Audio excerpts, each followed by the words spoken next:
I recently produced a documentary called Housing Hell, How We Got In and How We'll Get Out. Has anybody heard of it?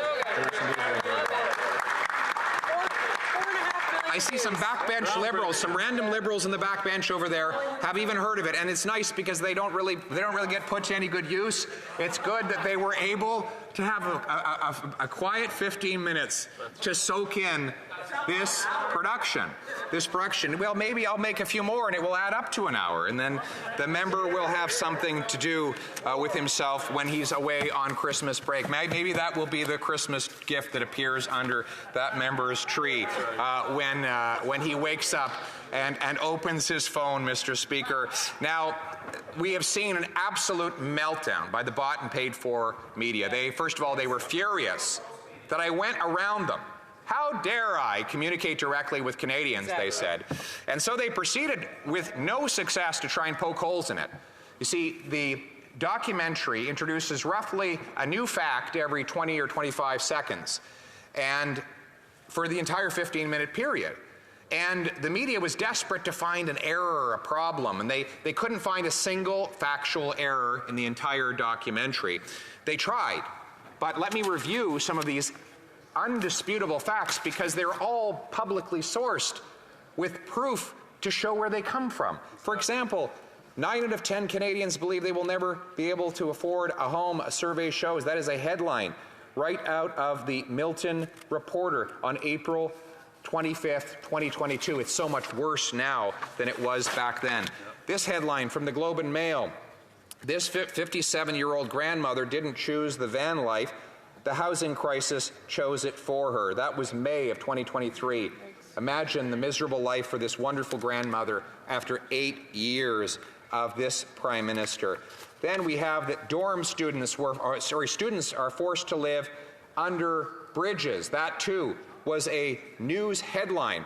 You know, you might say, well, why are you quoting the media of which you're critical? Because they fail to mention in any of these articles who is the Prime Minister that presided over this housing hell. They fail to assign blame to the person who actually caused the problem in the first place. And then the Radio-Canada recently desperately flailing around trying to find fault with my documentary said I had no proof that it takes 66% of an average family's monthly income to make payments on the average home.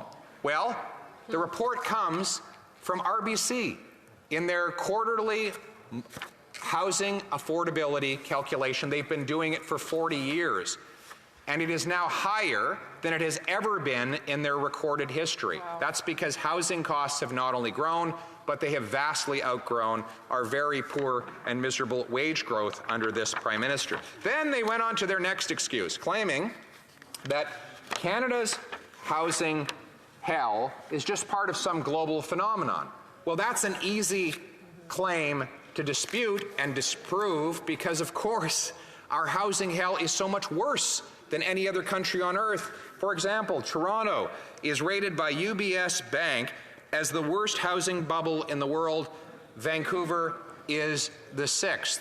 Both of them were rated as moderately expensive only 10 years ago. If you want a different measure, go to Demographia, which has a very simple formula.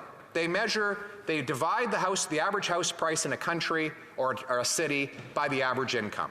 And based on that measure, Vancouver is the 3rd and Toronto the 10th most overpriced housing market in the world, worse than Manhattan, Los Angeles, Chicago, London, England, and even Singapore, a country with 2,000 times more people per capita, per square kilometer, than Canada has.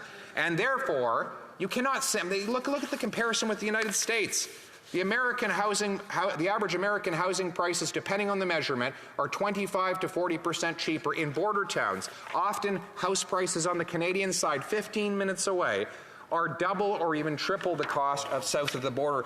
A two-bedroom in Kitchener now costs more than a castle in Sweden, Mr. Speaker.